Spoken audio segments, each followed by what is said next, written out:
नमस्कार दोस्तों, मैं विवेक सिंह भदौरिया एक बार फिर से आपका स्वागत करता हूं अपने YouTube channel A1 coaching classes में। आज की क्लास में हम बात करेंगे गुलाम वंश के वास्तविक संस्थापक इल्तुतमिश के बारे में। वास्तविक संस्थापक इल्तुतमिश, है ना।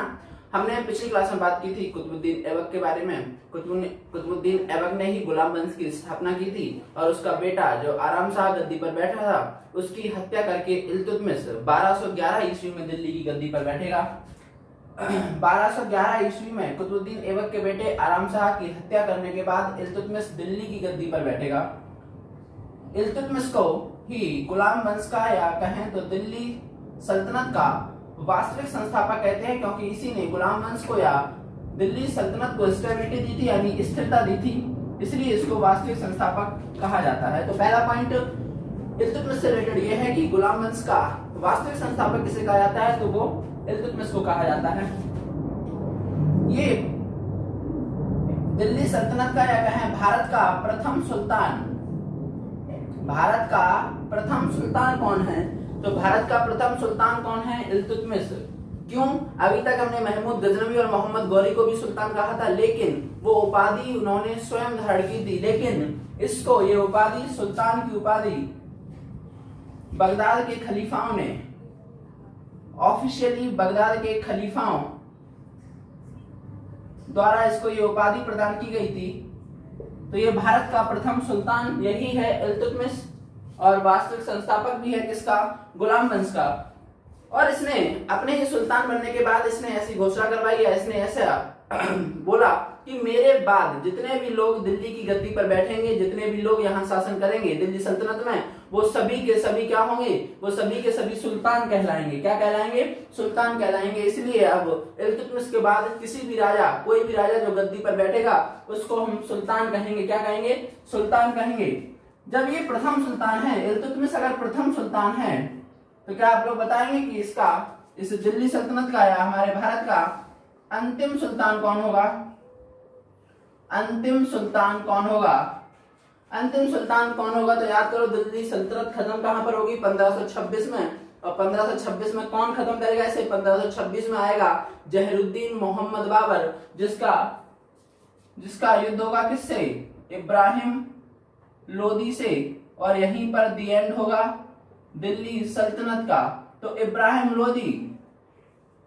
लोदी लास्ट सुल्तान, यानी अंतिम सुल्तान। ठीक है, क्वेश्चन आ चुका है, ये 2015 एसएससी का क्वेश्चन है। भारत का अंतिम सुल्तान कौन? तो भारत का अंतिम सुल्तान कौन? इब्राहिम लोदी। सुल्तान की हमने बात कर ली। इसके बाद अगर हम बात करें इल्तुतमिश के बारे में, अगर हम बात करें तो जैसे कि हमने बताया कि मोहम्मद गौरी का जो साम्राज्य था वो तीन हिस्सों में बटा हुआ था। एक ये दिल्ली वाला साम्राज्य, दूसरा काबुल और कंधार वाला, और तीसरा गजनी वाला। दिल्ली वाला जो साम्राज्य था वो कुतुबुद्दीन ऐबक को मिला, काबुल और कंधार वाला को बादशाह को मिला, और गजनी का साम्राज्य मिला यल्दौज को। तो जब इल्तुतमिश दिल्ली की गद्दी पर बैठा तो यल्दौज के मन में लालच आ गया। यल्दौज ने सोचा क्यों ना दिल्ली पर अटैक किया जाए और इल्तुतमिश को हराकर दिल्ली की गद्दी पर बैठा जाए, क्योंकि इल्तुतमिश तो एक मामूली सा गुलाम था कुतुबुद्दीन ऐबक का। और यही सोचकर 1215 ईस्वी में, कब? 1215 ईस्वी में यल्दौज ने दिल्ली पर आक्रमण कर दिया। तो 1215 ईस्वी में होगा एक बैटल जिसको हम बोलेंगे तराइन का तृतीय युद्ध, यानी थर्ड बैटल ऑफ तराइन। क्या बोलेंगे हम इसको? Third battle of Tarain. तो याद रहे कि तराइन में 2 नहीं बल्कि 3 युद्ध हुए हैं, और ये थर्ड बैटल ऑफ तराइन किसके बीच में होगा? इल्तुतमिश वर्सेस यल्दौज। जैसा कि यल्दौज ने सोचा था कि मैं इल्तुतमिश को हराकर दिल्ली की गद्दी पर बैठे जाऊंगा, लेकिन हुआ उसका जस्ट उल्टा। इल्तुतमिश ने यल्दौज को हराया और यल्दौज वापस गजनी भाग गया। तो 1215 ईस्वी में, यानी इसके शासनकाल में, एक आक्रमण हुआ। किसके द्वारा किया गया? यल्दौज के द्वारा किया गया, जो दिल्ली पर साम्राज्य स्थापित करना चाहता था, और इसी को हम जानते हैं तराइन के तृतीय युद्ध से, यानी थर्ड बैटल ऑफ तराइन। इसके बाद अगर हम बात करें तो इसी के समकालीन एक बहुत बड़ी घटना हुई, या कह सके बहुत यादगार घटना हुई 1221 ईस्वी में। 1221 ईस्वी में भारत में आक्रमण हुआ चंगेज खां का, या इन्वेजन ऑफ चंगेज खां। ठीक है, इन्वेजन ऑफ गेंगिस खान बोलते हैं उसको, गेंगिस खान या चंगेज खान। हम इसको आक्रमण नहीं कहेंगे भारत पर, क्योंकि चंगेज खान किसी मकसद से भारत आया था और बिना कोई नुकसान पहुंचाए भारत को वह वापस लौट गया था। तो चंगेज खान के बारे में अगर समझे तो चंगेज खान के बारे में अगर पूरी डिटेल के साथ समझे तो चंगेज खान एक मंगोल शासक था। क्या शासक था चंगेज खान एक मंगोल आक्रमणकारी था। मंगोलिया आप सभी जानते हैं कि मंगोलिया एक मरुस्थलीय देश है जो रसिया के नीचे और चाइना के ऊपर है। ठीक है, रसिया के नीचे और चाइना के ऊपर स्थित है मंगोलिया, एक मरुस्थलीय देश है। और इसी मंगोलिया का शासक चंगेज खान, इसका वास्तविक नाम जो था वो तैमुजिन था।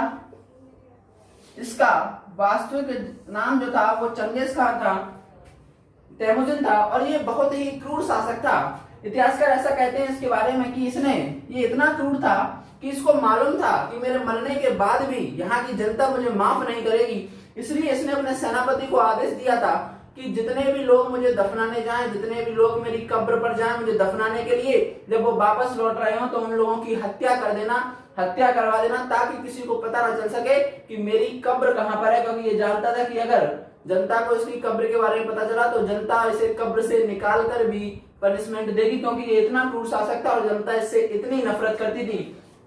इसलिए ऐसा कहा जाता है कि इतिहास में एकमात्र ऐसा शासक है जिसकी कब्र के बारे में किसी को पता नहीं है। आज तक पूरे विश्व इतिहास में एकमात्र ऐसा शासक जिसकी कब्र के बारे में आज तक पता नहीं चल पाया। तो चंगेज खान को भारत आने की जरूरत क्या पड़ी उस समय? तो एक उज्बेक शासक था जलालुद्दीन मंगबर्नी, इसके भाई की हत्या करके, किसके भाई की? चंगेज खान के छोटे भाई की हत्या करके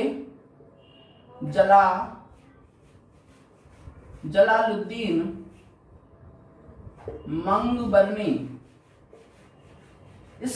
ये एक उज्बेक शासक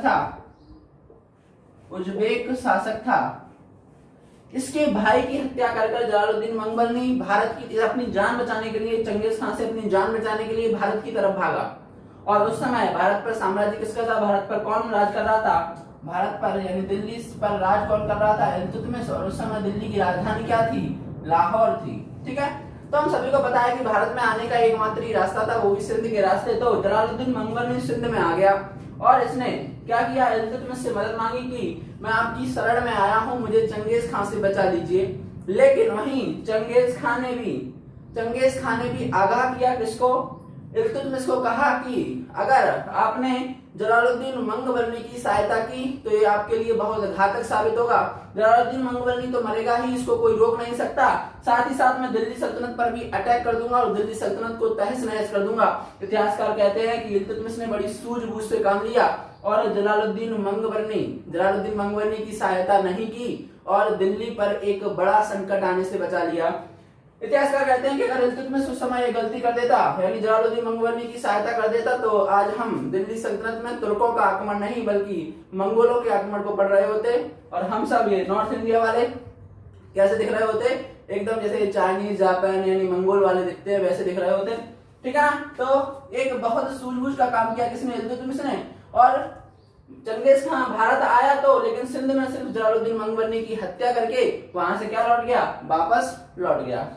ये एक 1221 ईस्वी में हुआ था। ठीक है, तो एक प्रमुख घटना है, क्योंकि चंगेज खान का भारत आना एक प्रमुख घटना है। 1221 ईस्वी में ऐसा हुआ था।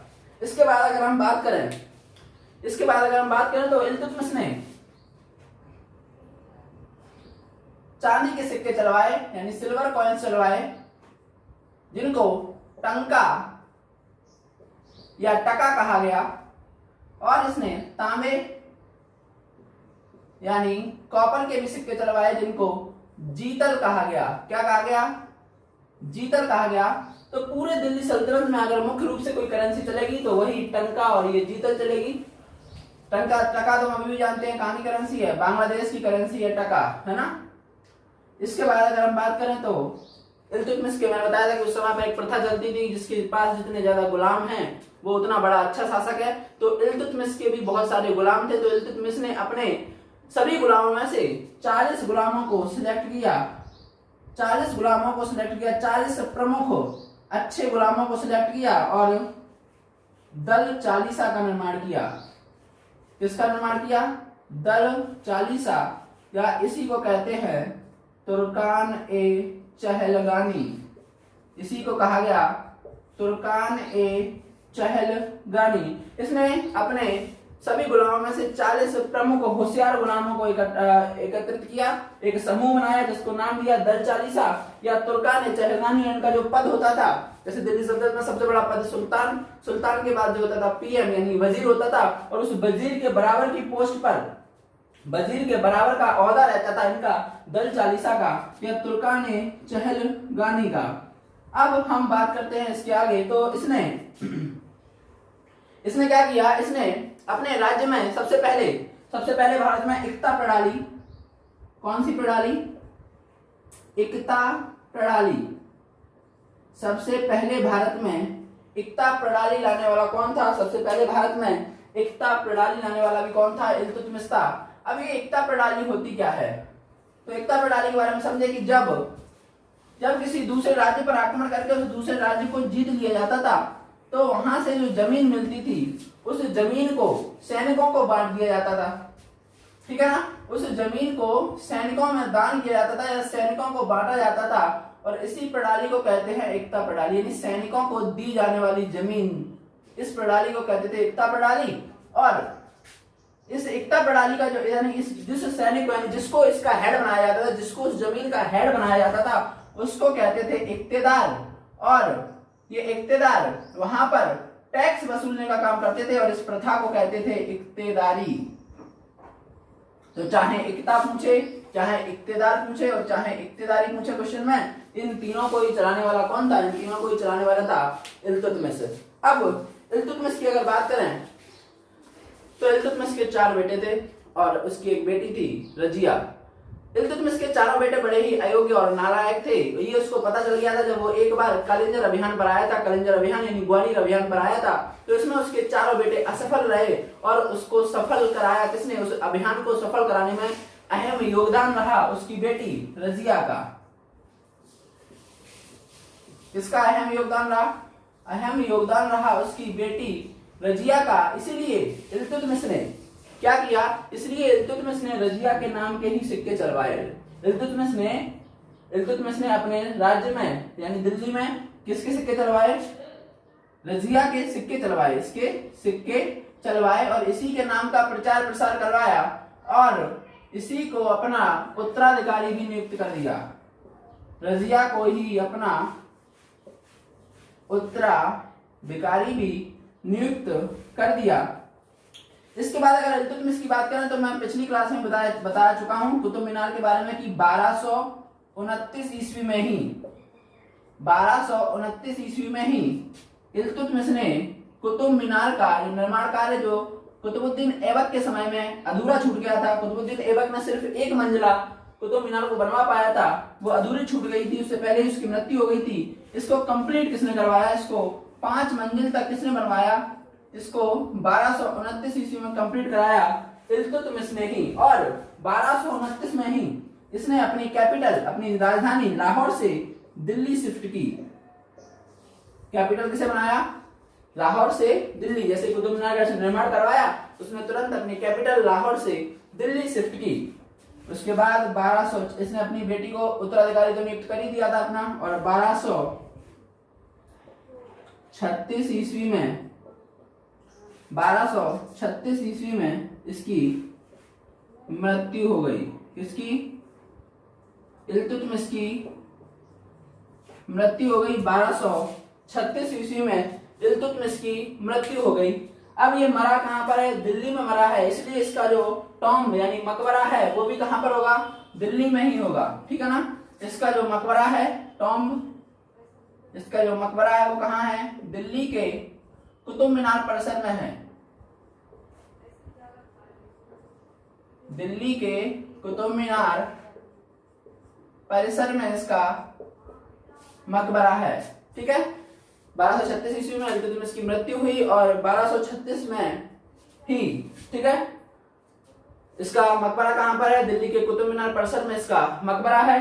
अब बात करते हैं इसके बाद क्या होगा, तो इसके बाद की बात करेंगे हम अगली क्लास में, लेकिन अभी थोड़ा सा बता देता हूं कि इसके बाद इसने उत्तराधिकारी तो अपनी बेटी रजिया को नियुक्त किया था, लेकिन ऐसा होगा नहीं, ऐसा होगा नहीं। यहाँ गद्दी पर बैठ जाएगा इसका सबसे बड़ा बेटा रुकनुद्दीन फिरोज शाह, रुकनुद्दीन फिरोज शाह गद्दी पर बैठ जाएगा। और फिर कैसे रजिया सुल्तान दिल्ली की, या रजिया कैसे दिल्ली की सुल्तान बनेगी, इसकी कहानी देखेंगे हम अगले वीडियो में। वीडियो कैसा लगा हो तो लाइक शेयर और कमेंट करें, और अभी तक अगर चैनल सब्सक्राइब नहीं किया तो चैनल को सब्सक्राइब करें। मिलते हैं नेक्स्ट वीडियो में और लगातार हमसे जुड़े रहिए। Thank you so much.